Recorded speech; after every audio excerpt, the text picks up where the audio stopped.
Dia memiliki segalanya, rumah mewah 2 lantai dengan 12 kamar, 3 mobil keluaran terbaru, tim dokter pribadi yang siap 24 jam, bisa melakukan satu panggilan dan menggerakkan miliaran rupiah sebelum sarapan, namun tetap saja tidak bisa menggerakkan kakinya. Raka berusia 38 tahun ketika sebuah kecelakaan di tol Surabaya, gempol merampas satu-satunya hal yang tidak bisa dibeli uang, kendali atas tubuhnya sendiri. Sebuah truk kehilangan rem. 1 detik, hanya 1 detik yang cukup untuk mengubah segalanya. Para dokter sudah jelas sejak awal, cedera tulang belakang serius, mobilitas terbatas, proses panjang dan tidak pasti. Tapi Raka tidak mendengar bagian proses panjang itu. Yang dia dengar adalah, ini bisa disembuhkan kalau kamu bayar cukup. Dan dia bayar. Ya Allah, betapa banyak yang dia bayarkan. Dia mendatangkan spesialis dari Singapura. Membayar perawatan eksperimental di klinik-klinik di Singapura dan Malaysia. Menyewa fisioterapis yang tarifnya setara dengan penghasilan setahun seorang pekerja biasa hanya untuk 1 sesi. Dia merombak kamar utama rumah mewahnya di Surabaya menjadi kamar klinis mewah, tempat tidur khusus, peralatan pemantau, pencahayaan yang diatur, semuanya diperhitungkan, semuanya dibeli, semuanya sempurna. Tidak ada yang berhasil. Bulan-bulan berlalu dan Raka berhenti berbicara. Bukan sekaligus, tapi perlahan. Pertama dia berhenti mengangkat telepon, lalu berhenti menerima tamu, kemudian berhenti memandang keluar jendela, dia hanya berbaring di tempat tidur besarnya itu, dikelilingi mesin-mesin dan obat-obatan, menatap langit-langit dengan ekspresi yang dipelajari para pegawainya untuk ditakuti. Bukan kesedihan, itu sesuatu yang lebih buruk, itu ketiadaan. Putranya, Daffa, baru berusia 8 bulan ketika kecelakaan itu terjadi. Raka hampir tidak pernah menggendongnya. Ketika dia pulang ke rumah dengan kursi roda, bayi itu terasa asing baginya, makhluk kecil yang menangis, yang membutuhkan sesuatu, yang menuntut energi yang tidak lagi dia miliki. Istrinya meninggalkan keluarga 3 bulan setelah kecelakaan, tanpa keributan, tanpa teriakan, hanya sebuah koper, sebuah dokumen yang ditandatangani, dan keheningan yang memenuhi setiap sudut rumah besar itu. Raka menyewa seorang pengasuh untuk bayinya, lalu satu lagi, lalu satu lagi. Tidak ada yang bertahan lebih dari 2 minggu. Rumah mewah itu memiliki energi yang berat. Raka tidak meminta sesuatu, dia menuntut, tidak berterima kasih, menunjuk kesalahan. Tidak menatap mata orang, dia memandang menembus orang-orang seolah mereka dinding transparan. Para pegawai berbicara dengan suara pelan di lorong-lorong. Tidak ada yang mau masuk ke kamarnya kalau tidak benar-benar perlu. Sampai Sari datang. Sari berusia 27 tahun. Dia datang pada suatu Selasa pagi dengan tas ransel kecil, sepatu lusuh, dan surat rekomendasi yang ditulis tangan oleh seorang ibu tua dari Bandung. Dia tidak datang dengan ojek online, dia datang dengan bus kota. Berjalan 6 blok dari halte bis sampai ke rumah mewah itu dengan tas ransel di pundak dan terik matahari pukul 9 membakar wajahnya. Ibu koordinator yang mengurus pegawai memandanginya dari atas ke bawah. Dia ditanya apakah punya pengalaman dengan bayi yang rewel. Sari bilang ya. Dia ditanya apakah bisa menangani situasi penuh tekanan. Sari bilang ya. Dia diperingatkan bahwa tuan rumah itu susah. Sari mengangguk dengan tenang, seolah itu bukan berita baru. Mereka mempekerjakannya hari itu juga karena tidak ada pilihan lain. Bayi itu sudah 2 malam berturut-turut tidak tidur nyenyak. Dokter anak sudah memastikan tidak ada penyakit. Itu kecemasan, katanya. Bayi merasakan energi tempat, merasakan ketidakhadiran, merasakan ketika ada sesuatu yang hilang. Sari masuk ke kamar bayi itu, menggendongnya dengan cara yang begitu alami sehingga membuat semua orang terkejut, dan bayi itu berhenti menangis dalam waktu kurang dari 4 menit. Ibu koordinator mengucap, "Alhamdulillah," dalam hati. Minggu pertama itu Raka bahkan tidak tahu Sari ada. Baginya para pegawai tidak terlihat. Mereka masuk, melakukan pekerjaan mereka, pergi. Tidak ada yang punya nama, tidak ada yang punya cerita. Mereka adalah fungsi, bukan manusia. Perawat shift pagi, fisioterapis pukul 3, perempuan yang membersihkan rumah, yang menjaga bayi. Sari mendengar namanya diucapkan salah selama 10 hari berturut-turut. Sari, kata ibu koordinator dengan menarik suku kata tanpa sengaja. Mbak baru, kata dokter yang datang setiap hari Kamis. Pak sopir hanya memanggilnya, dia tidak mengoreksi siapapun. Dia melakukan pekerjaannya. Bangun pukul 5 pagi karena Daffa adalah anak yang suka bangun pagi-pagi, menyiapkan susu botol dengan suhu yang tepat, menggendongnya sambil berjalan pelan di lorong gelap, menyanyikan sesuatu dengan suara sangat pelan, hampir tanpa suara, lebih seperti getaran daripada melodi. Sebuah lagu yang neneknya nyanyikan untuknya waktu dia kecil di sebuah desa di Wonogiri yang hampir tidak ada lagi di peta. Tidak ada yang pernah bertanya dari mana dia berasal. Tidak ada yang bertanya apakah dia punya keluarga, apakah dia punya impian, apakah dia lelah. Dan dia lelah, ya Allah, dia sangat kelelahan. Tapi Sari mengenal kelelahan itu, dia sudah membawanya sepanjang hidupnya. Dia adalah anak dari seorang perempuan yang membersihkan rumah orang lain selama 20 tahun tanpa ada yang bertanya namanya. Dia adalah cucu dari seorang laki-laki yang menggarap tanah yang bukan miliknya. Dia membawa dalam darahnya ketahanan diam itu yang tidak bisa dipelajari, yang tidak bisa dibeli, yang begitu saja diwariskan seperti warna mata diwariskan. Dan dia memiliki sebuah rahasia yang tidak diketahui siapapun di rumah mewah itu, yang tidak akan pernah ada yang bayangkan jika mereka melihatnya datang dengan bus itu, dengan tas ransel itu, dengan sepatu lusuh itu. Tapi rahasia cepat atau lambat selalu terungkap, terutama di malam-malam yang paling panjang, terutama ketika seseorang yang sudah berbulan-bulan tidak benar-benar tidur akhirnya menutup mata. Malam itu Raka sudah 4 hari tidak berbicara dengan siapapun, tidak dengan dokter, tidak dengan ibu koordinator. Hanya menatap langit-langit. Mesin-mesin berbunyi pelan. Kota Surabaya bersinar di luar jendela seolah dunia terus berputar tanpa meminta izinnya. Sudah lewat tengah malam ketika dia mendengar sesuatu. Bukan tangisan, itu keheningan, tapi keheningan yang berbeda. Raka memalingkan kepalanya perlahan ke arah pintu kamarnya yang setengah terbuka dan melihat sesuatu yang tidak dia harapkan. Sari tertidur di sofa kulit di samping tempat tidurnya. Daffa tidur di atas dadanya dengan wajah kecil tertekan ke seragam biru itu, kepalan tangan kecil terkatup, napas yang tenang dan dalam dari bayi yang akhirnya menemukan tempat yang aman. Dan dia memiliki satu tangan bertumpu di punggung anak itu, bahkan saat tidur, bahkan saat kelelahan sampai ke tulang. Tangannya tetap di sana melindunginya tanpa ada yang memintanya, tanpa ada yang memperhatikannya, tanpa ada yang akan membayarnya lebih untuk itu. Raka memandangi mereka untuk waktu yang lama, lama sungguh, dan sesuatu terjadi di wajahnya, sesuatu yang para pegawainya tidak pernah lihat dalam hampir setahun. Dia belum tersenyum. Itu akan datang nanti, tapi untuk pertama kalinya sejak kecelakaan, dia berhenti menatap langit-langit. Jika cerita ini sudah menggerakkan sesuatu dalam dirimu, subscribe sekarang. Setiap minggu kami membawa cerita seperti ini, cerita nyata, cerita yang menyakitkan dan menyembuhkan pada saat yang sama. Jangan lewatkan apa yang akan datang. Dan kamu, pernahkah kamu tidak terlihat oleh seseorang yang membutuhkan untuk melihatmu? Tinggalkan di kolom komentar. Aku ingin membaca ceritamu. Ibu koordinator tiba pukul 7 pagi. Dia menemukan Sari masih di sofa itu. Daffa masih tidur di atas dadanya. Kamar itu sunyi. Kota mulai terbangun di luar jendela. Ibu koordinator mengerutkan dahi. Ini tidak ada dalam kontrak. Dia menyentuh bahu Sari dengan 2 jari, seperti orang yang menyentuh sesuatu yang tidak benar-benar ingin dia sentuh. Sari langsung membuka mata, tanpa kebingungan, tanpa momen hilang yang dimiliki orang ketika tidak tahu di mana mereka berada. Matanya jernih dari detik pertama, seolah sebagian darinya tidak pernah berhenti waspada. Dia melihat Daffa, memastikan dia bernapas dengan baik. Lalu dia melihat ibu koordinator. Ibu koordinator menganggukkan kepala ke arah pintu. Sari berdiri perlahan agar tidak membangunkan bayi itu. Dia menidurkan bayi di sofa dengan bantal di kedua sisi, merapikan selimut kuning kecilnya, lalu keluar ke lorong.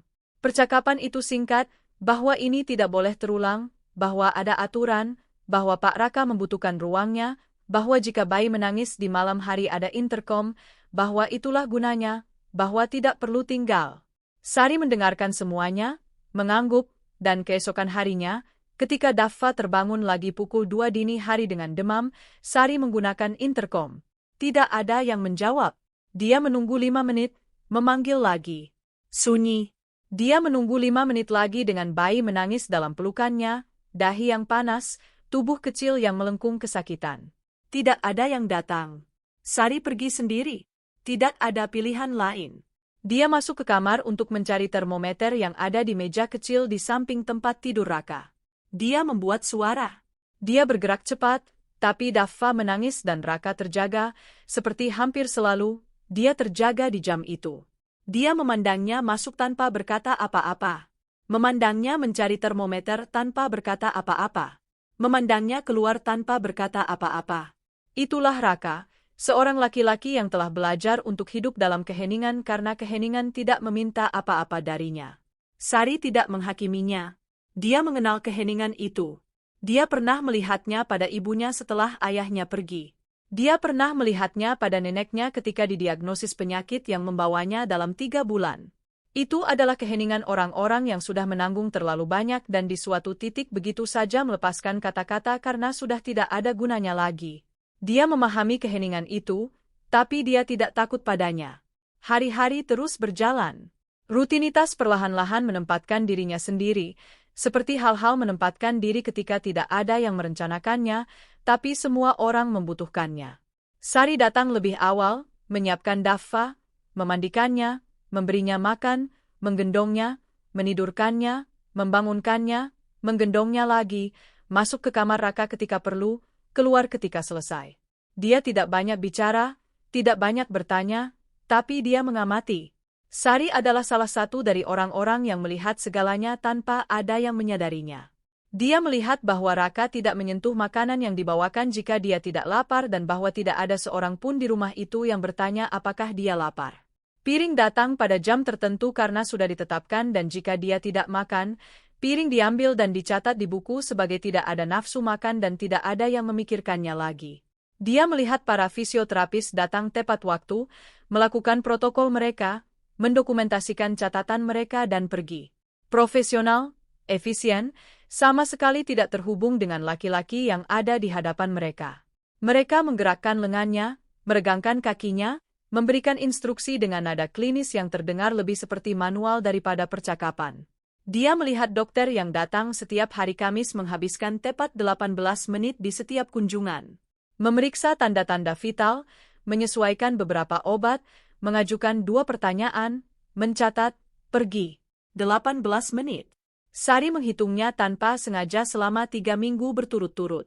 Dia melihat tidak ada yang pernah membawakan bunga, atau tanaman, atau buku, atau musik. 12 kamar, 3 mobil keluaran terbaru, dan sebuah kamar yang terasa seperti ruang tunggu rumah sakit, dingin dan fungsional, di mana seorang laki-laki berusia 38 tahun menatap langit-langit berjam-jam tanpa ada yang terpikirkan untuk bertanya apa yang dia lihat di sana. Sari tidak punya uang untuk bunga, tapi suatu pagi dia datang dengan setangkai bougainville yang dipotongnya dari taman di depan pintu. Dia meletakkannya dalam gelas kaca berisi air. Dia meninggalkannya di ambang jendela kamar tanpa berkata apa-apa, tanpa meminta izin, tanpa menjelaskan mengapa. Raka memandangnya, tidak berkata apa-apa. Keesokan harinya, bougainville itu masih di sana. Tidak ada yang memindahkannya. Minggu yang sama itu, Sari sedang menyusui Daffa di sofa kamar ketika bayi itu melakukan sesuatu, hal kecil, salah satu dari hal-hal yang dilakukan bayi tanpa tahu bahwa mereka sedang melakukan sesuatu yang luar biasa. Dia mengulurkan tangannya ke arah Raka berada tanpa alasan yang jelas, tanpa ada yang memintanya. Dia hanya mengulurkannya dengan kecanggungan indah dari bayi yang belum mengerti jarak dan mengeluarkan suara. Bukan kata-kata, tapi ada maksud di sana. Sari melihatnya. Dia juga melihat bahwa Raka melihatnya dan melihat sesuatu bergerak di wajah laki-laki itu, sesuatu yang sangat kecil, seperti ketika angin hanya menggerakkan selembar daun dan jika kamu tidak memandang pada momen yang tepat itu, kamu akan melewatkannya. Raka memalingkan pandangannya dengan cepat.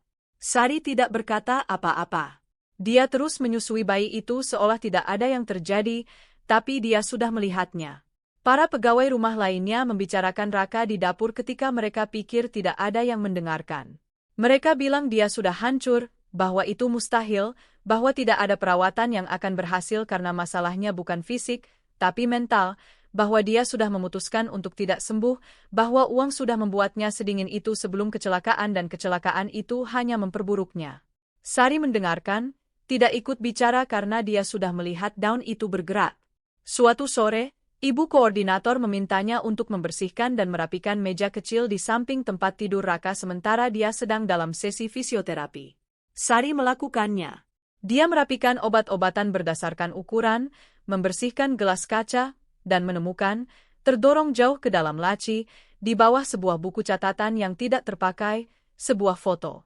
Itu Raka, tapi Raka yang tidak dia kenali. Berdiri, tersenyum, dengan senyum yang memenuhi seluruh wajahnya, senyum yang tidak meminta izin. Dia berada di lapangan sepak bola dengan pakaian olahraga, satu lengan melingkari laki-laki lain yang tertawa sama kerasnya. Keduanya berkeringat, keduanya dengan mata bersinar dari seseorang yang baru saja memenangkan sesuatu atau dari seseorang yang hanya benar-benar hidup. Sari memegang foto itu sejenak, mempelajarinya. Ada jarak yang sangat jauh antara laki-laki di foto itu dan yang menatap langit-langit di tempat tidur itu setiap hari.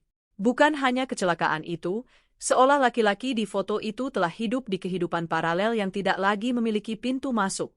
Dia mengembalikannya ke laci, tapi kali ini tidak mendorongnya ke belakang. Dia membiarkannya di tepi, terlihat, tanpa menyembunyikannya. Malam itu Raka tidak tidur. Sari tahu karena Daffa juga tidak tidur. Dan ketika dia menggendongnya dan berjalan pelan di lorong gelap dengan bayi dalam pelukannya, dia melihat cahaya kamar Raka tersaring dari bawah pintu. Menyala pukul 3 dini hari. Sari berhenti di depan pintu itu.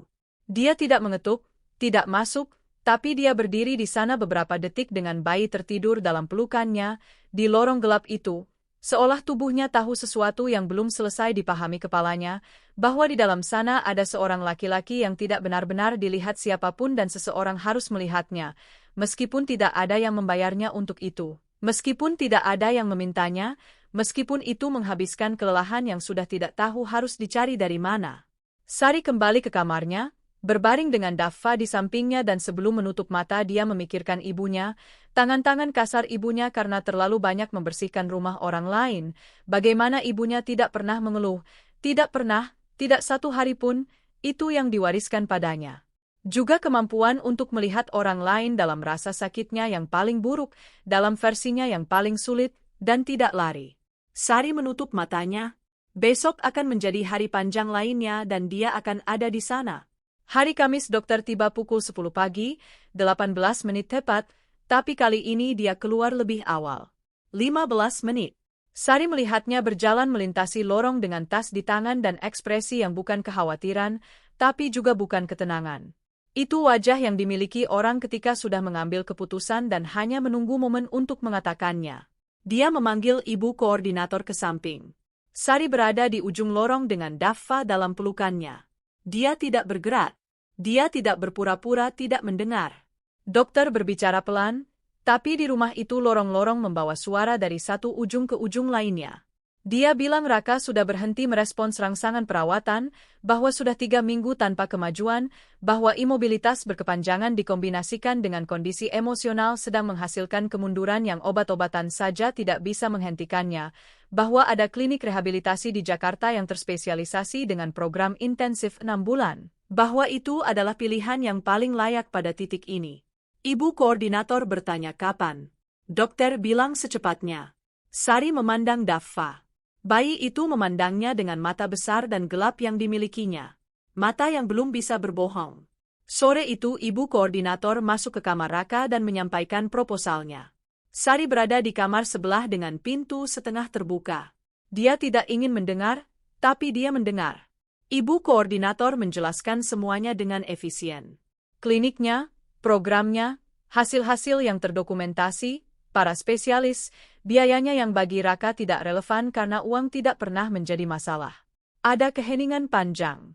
Kemudian suara Raka, serak karena terlalu jarang digunakan, bilang tidak. Ibu koordinator bersikeras dengan hormat tapi tetap bersikeras. Dia bilang itu adalah pilihan terbaik, bahwa para dokter setuju, bahwa tetap di tempat tidur itu tanpa mengubah apapun bukan pilihan yang layak. Raka bilang itu bukan keputusannya. Ibu koordinator bilang seseorang harus mengambil keputusan demi kesejahteraannya. Raka tidak menjawab lagi. Ibu koordinator keluar, menutup pintu dengan hati-hati, berjalan di lorong dengan ekspresi orang yang sudah menyusun laporan dalam kepalanya. Sari mendengar langkah-langkahnya menjauh dan mendengar sesuatu lagi dari kamar Raka. Suara yang bukan tangisan. Tidak persis, itu sesuatu yang lebih primitif dari tangisan. Itu suara yang dibuat seseorang ketika sudah terlalu lama menahan dan di suatu titik tubuh memutuskan tidak bisa lagi dan menemukan satu-satunya jalan keluar yang tersisa. Sari mendekap Daffa ke dadanya. Bayi itu tidak berkata apa-apa, seolah dia juga sedang mendengarkan. Malam itu tidak ada yang tidur nyenyak di rumah itu. Keesokan paginya datang kabar yang tidak diharapkan siapapun. Kakak perempuan Raka menelepon dari Bandung.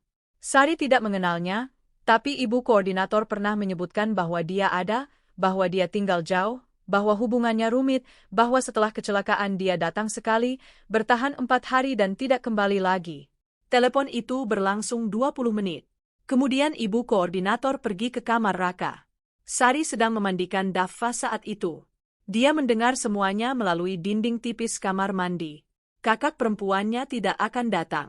Dia punya keadaannya sendiri, masalahnya sendiri. Dia mengirimkan semua kasih sayang dan dukungannya, tapi tidak bisa datang saat ini dan berharap Raka mengerti. Raka bilang dia mengerti. Dengan suara datar itu, suara yang tidak naik dan tidak turun, yang berhenti di satu titik sejak lama dan tidak bergerak dari sana. Ibu koordinator keluar. Sari selesai memandikan Daffa dalam keheningan. Dia memakaikan baju tidur kuning itu, yang disukainya karena lembut dan Daffa selalu menarik lengan bajunya seolah ingin menutupi tangannya.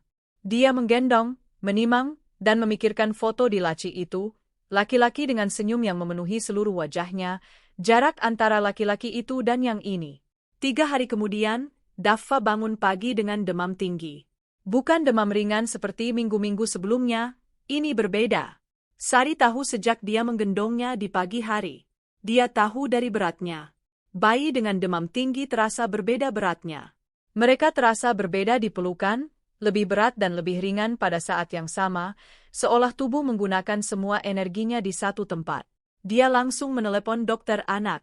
Dokter anak bilang akan datang dalam 2 jam.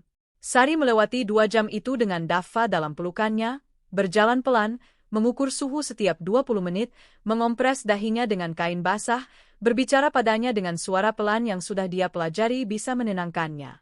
Tidak peduli apa yang dia katakan, itu adalah nada suaranya, itu adalah getarannya, itu adalah mengetahui bahwa ada seseorang di sana yang tidak akan bergerak dari sisinya. Dia melewati depan kamar Raka 3 kali. Ketiga kalinya pintu tertutup. Ketiga kalinya dia berhenti sedetik. Ketiga kalinya dia terus berjalan. Dokter anak datang, memeriksa bayi itu, bilang itu infeksi virus, bahwa harus dipantau, bahwa jika demam naik di atas 39 harus dibawa ke UGD, bahwa untuk saat ini obat, cairan, istirahat dan pengawasan terus-menerus. Dia meninggalkan resep. Dia pergi. Sari pergi ke apotek bersama Pak Sopir. Kembali dalam 40 menit, memberikan obat pada Daffa, menidurkannya di boksnya dengan humidifier menyala dan cahaya redup. Dan kemudian dia mendengar ibu koordinator sedang berbicara di telepon di kantornya. Pintunya terbuka. Itu bukan percakapan pribadi, itu panggilan administratif dengan seseorang dari HRD atau dari kantor pengelola atau salah satu dari kantor-kantor yang mengurus urusan praktis orang-orang berduit. Sari tidak mengerti semuanya, tapi dia mengerti cukup banyak. Klinik di Jakarta mengharuskan Raka pergi tanpa staf domestik pribadinya sendiri, bahwa program itu memiliki tim pengasuhnya sendiri, bahwa transisi sedang dikoordinasikan untuk minggu depan, bahwa staf saat ini akan menerima pesangon yang sesuai dan surat rekomendasi mereka. Sari berdiri diam di lorong. Minggu depan, Daffa dengan demam, Raka di tempat tidur itu menatap langit-langit, klinik itu, pesangon, surat-surat rekomendasi.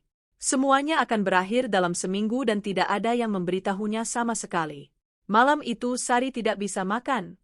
Dia duduk di meja kecil kamar yang diberikan padanya dengan piring di depannya dan tidak bisa. Bukan kesedihan tepatnya, itu sesuatu yang lebih membingungkan, lebih sulit diberi nama. Dia tahu dia bukan dari sana, bahwa dia pegawai, bahwa pegawai datang dan pergi dan rumah terus berjalan dan kehidupan terus berjalan dan tidak ada yang berhenti karena seseorang pergi. Dia tahu itu. Tapi ada foto di laci, ada bougainville dalam gelas kaca, ada bayi dengan demam yang malam itu butuh seseorang yang tidak tidur. Tengah malam, Daffa mulai menangis. Sari langsung pergi, menggendongnya, mengukur suhu, 38,9. Dia berjalan dengannya di lorong gelap. Rute yang sama seperti biasa, ritme yang sama, lagu yang sama hampir tanpa suara, yang lebih seperti getaran daripada melodi. Dia melewati depan kamar Raka. Cahaya menyala. Kali ini Sari berhenti. Kali ini dia tidak terus berjalan. Kali ini dia mengetuk pintu. 3 ketukan pelan, keheningan. Kemudian suara serak itu. Ada apa? Sari membuka pintu perlahan, masuk dengan Daffa dalam pelukannya. Bayi itu wajah kecilnya memerah karena demam, mata setengah tertutup, tubuh kecil merapat ke dadanya. Raka memandangi mereka dari tempat tidur. Sari bilang dengan suara pelan bahwa bayi itu demam, bahwa dia tidak bisa menenangkannya, bahwa dia tidak ingin mengganggu, tapi dia tidak tahu harus berbuat apa lagi. Itu tidak sepenuhnya benar. Sari selalu tahu apa yang harus dilakukan dengan anak-anak. Tapi ada sesuatu yang dia butuhkan Raka untuk lakukan, meskipun dia belum tahu itu. Raka memandang putranya. Daffa mengulurkan tangannya sama seperti waktu itu di sofa, sama seperti selalu, tanpa tahu apa yang dia minta, tanpa tahu beratnya isyarat itu, tanpa tahu bahwa terkadang bayi melakukan hal-hal yang orang dewasa sudah berbulan-bulan tidak bisa lakukan. Raka tidak bergerak, tapi kali ini dia tidak memalingkan pandangan. Kali ini dia tetap memandangi tangan-tangan yang terulur itu dan di wajahnya terjadi sesuatu yang Sari lihat dengan jelas, sesuatu yang sedang retak, tapi bukan dengan cara yang menghancurkan sesuatu, dengan cara yang membukanya. Raka tidak berkata apa-apa, dia hanya memandangi tangan-tangan itu, tangan-tangan kecil, canggung, terulur ke arahnya dalam kegelapan kamar. Telapak tangan terbuka, jari-jari kecil terentang, cara yang dimiliki bayi untuk meminta tanpa tahu bahwa mereka sedang meminta, tanpa perhitungan, tanpa takut ditolak, tanpa sejarah semua kali seseorang berkata tidak, hanya tangan terbuka yang menunggu. Sari tidak bergerak, tidak membantu, tidak menyarankan, tidak menjelaskan, dia berdiri di sana dengan Daffa dalam pelukannya dan menunggu. Seperti orang yang tahu ada momen yang tidak bisa dipercepat, yang memiliki waktunya sendiri, yang jika kamu menyentuhnya akan pecah. Raka memandang tangannya sendiri, tangan yang telah menandatangani kontrak, yang telah menggerakkan uang, yang telah membangun sesuatu yang dunia sebut kesuksesan dan yang sudah hampir setahun tidak berguna untuk apapun yang bisa dia beri nama. Dia memandanginya untuk waktu yang lama. Kemudian dia memandang Daffa. Bayi itu masih dengan tangan terulur. Demam mewarnai pipinya, mata setengah tertutup tapi terbuka, menunggu juga, tanpa tahu bahwa dia sedang menunggu sesuatu yang sudah 8 bulan tidak datang. Raka mengangkat lengannya perlahan. Itu bukan gerakan yang mudah. Tubuhnya tidak melakukan gerakan mudah sejak kecelakaan. Setiap hal membutuhkan usaha, setiap hal mengingatkan apa yang telah hilang, tapi dia mengangkat lengannya dan Sari mendekat.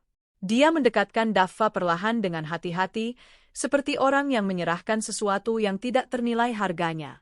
Dia menidurkan bayi itu di dada Raka dengan kelembutan yang tidak mengeluarkan suara. Bayi itu mendarat di sana dan berhenti menangis. Begitu saja, seolah dia selalu tahu di mana tempat itu, seolah tubuhnya mengingatnya, meskipun ingatannya belum memiliki kata-kata, kehangatan dada ayahnya, detak jantung, ritme spesifik yang dia dengar selama 9 bulan dari dalam dan yang tubuh tidak pernah lupa, meskipun tahun-tahun berlalu dan meskipun ketidakhadiran berlalu. Daffa menutup matanya. Raka tidak bergerak. Sari juga tidak. Kamar itu sunyi. Kota terus bersinar di luar.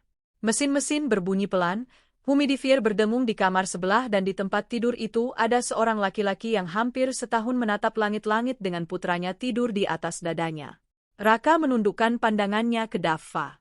Dia memandang dari dekat, sungguh-sungguh dekat, mungkin untuk pertama kalinya, hidung kecil itu, bulu mata panjang tertekan ke pipi yang hangat, bibir bawah yang sedikit turun dari seseorang yang tidur tanpa kekhawatiran.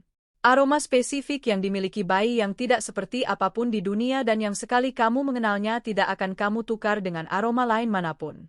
Raka menarik napas dalam dan sesuatu di wajahnya hancur.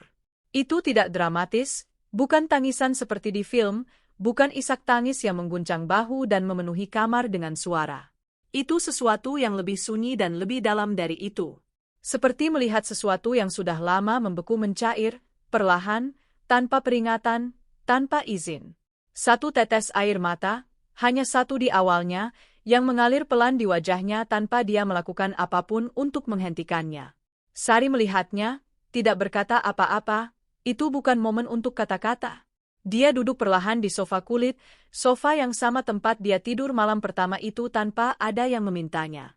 Dia melipat tangannya di pangkuan dan tetap di sana, tidak memandang Raka, memandang ke arah jendela, ke arah lampu-lampu kota, ke cakrawala malam yang bukan milik siapapun dan karena itulah milik semua orang, memberinya ruang, tapi tidak pergi. Karena ada perbedaan besar antara membiarkan seseorang sendiri dan memberinya ruang.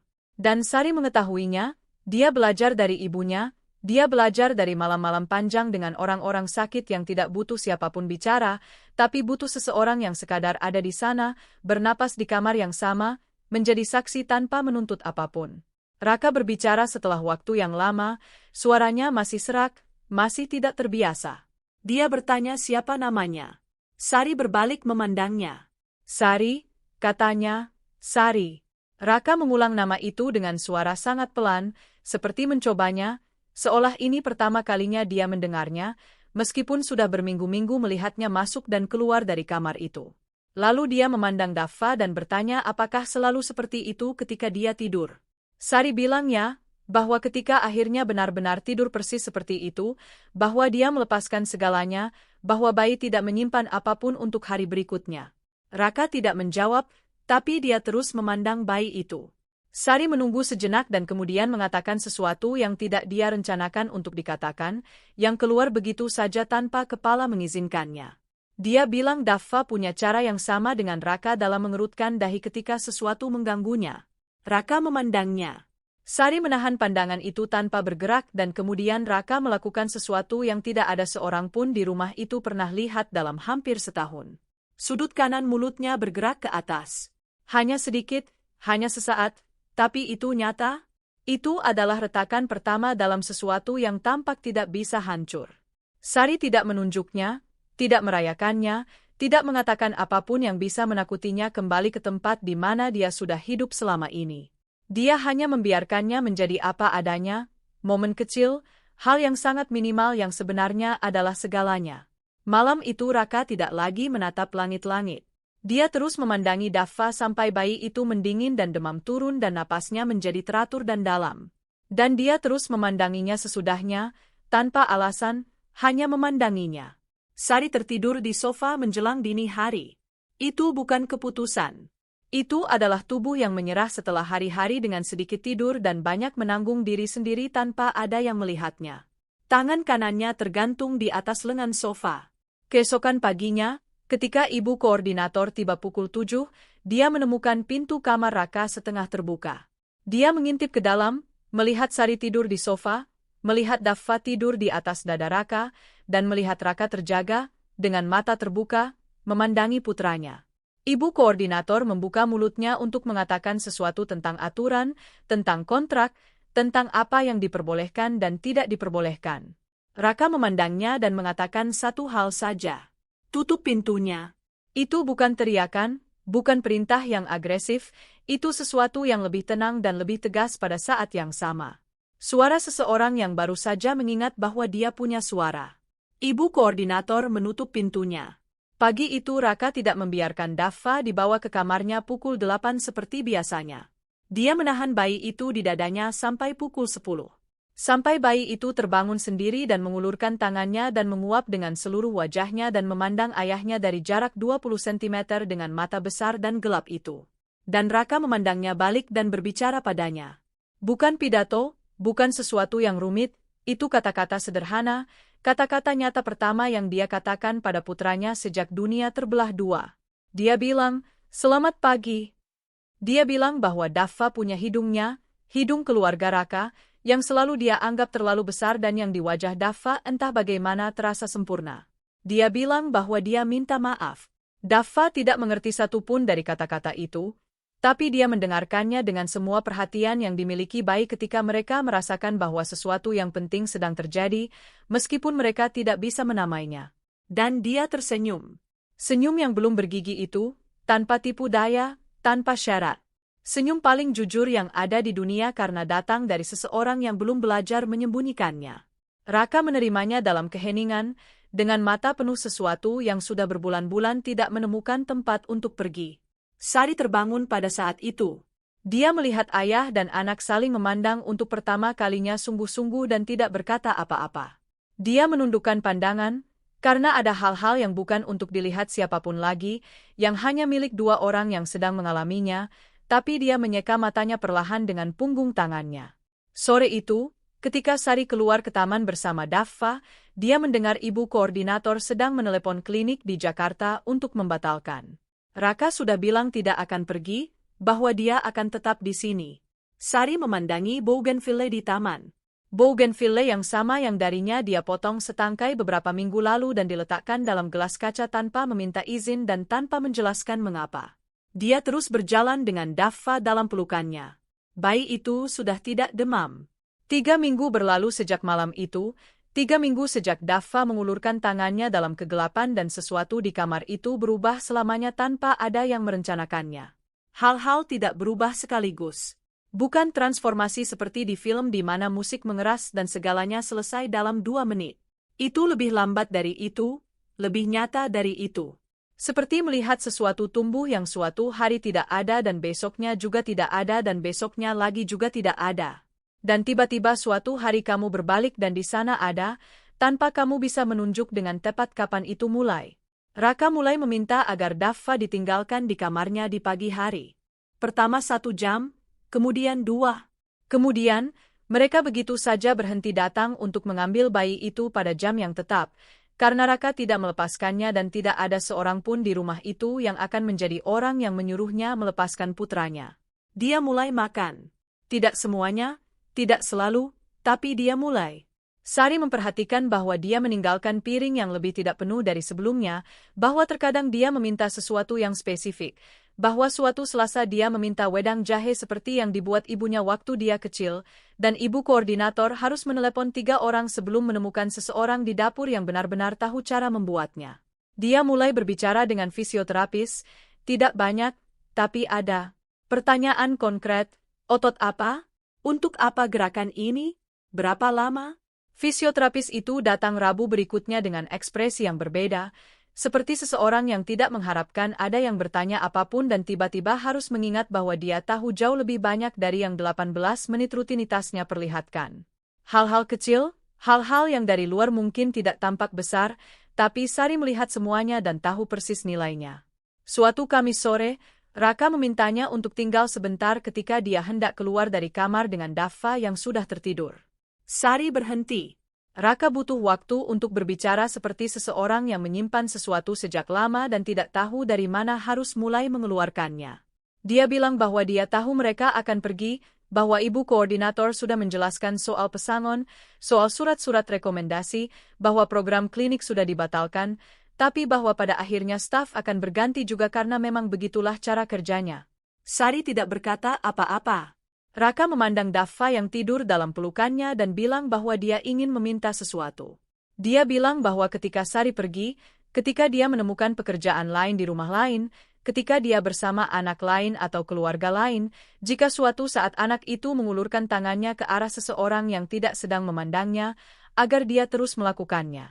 Apa yang dia lakukan padanya tidak mereka beri nama, tidak perlu. Keduanya tahu tentang apa dia berbicara, tentang tetap tinggal, tentang meletakkan setangkai bougainville dalam gelas kaca, tentang membiarkan foto di tepi laci daripada mendorongnya ke belakang, tentang mengetuk pintu di tengah malam, bukan karena itu protokolnya, tapi karena ada cahaya yang menyala di balik pintu itu. Dan cahaya yang menyala pukul 3 dini hari selalu berarti sesuatu. Sari memandangnya sejenak. Kemudian dia bilang bahwa itu bukan sesuatu yang bisa dipelajari, bahwa itu dibawa atau tidak dibawa. Raka mengangguk perlahan, seolah itu persis yang dia butuhkan untuk didengar. Malam itu, Sari keluar ke taman setelah Daffa tertidur. Dia duduk di bangku batu yang ada di antara bougainville. Udara Surabaya di jam itu memiliki aroma spesifik malam-malam itu, tanah basah dan bunga dan sesuatu yang tidak punya nama tapi kamu kenali meskipun tidak bisa menjelaskannya. Dia mengeluarkan telepon, menelepon ibunya. Ibunya mengangkat di dering kedua seperti selalu, seolah selalu menunggu, seolah tidak pernah berhenti menunggu sejak hari pertama Sari pergi bekerja jauh. Sari tidak banyak bicara. Dia bilang dia baik-baik saja. Dia bilang bayi itu sudah tidak demam. Dia bilang telah terjadi sesuatu di rumah ini yang tidak tahu bagaimana menjelaskannya, tapi rasanya seperti ketika badai panjang berakhir dan udara tiba-tiba berbau berbeda. Ibunya mendengarkan semuanya dalam keheningan dan kemudian mengatakan sesuatu yang para ibu katakan terkadang tanpa tahu bahwa mereka sedang mengatakan sesuatu yang besar. Dia bilangnya, bahwa itu terjadi ketika seseorang memutuskan untuk benar-benar melihat orang lain, bahwa itu jarang terjadi, bahwa itu membutuhkan usaha, bahwa kebanyakan orang melewati seluruh hidup mereka tanpa melakukannya. Sari menutup telepon perlahan, tetap duduk di bangku itu dengan telepon di tangan dan bougainville di atasnya dan langit Surabaya penuh dengan cahaya yang bukan siang bukan malam, melainkan jam-jam peralihan yang tidak punya nama tapi semua orang mengenalinya.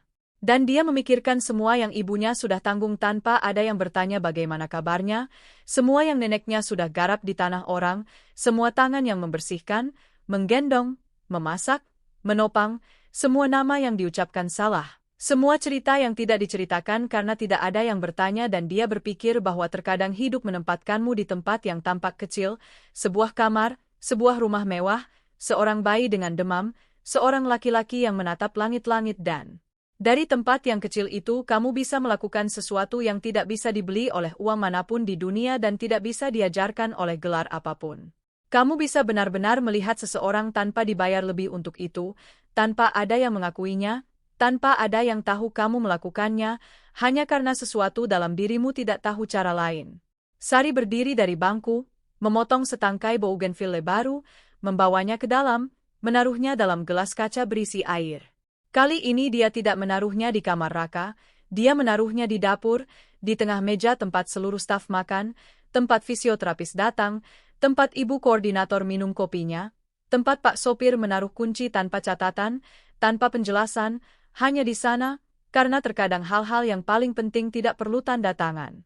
6 bulan kemudian, Raka melangkah untuk pertama kalinya sejak kecelakaan. Itu bukan langkah yang sempurna, itu 3 langkah pendek, ditopang oleh palang fisioterapis di sebuah ruangan yang berbau usaha dan tekad.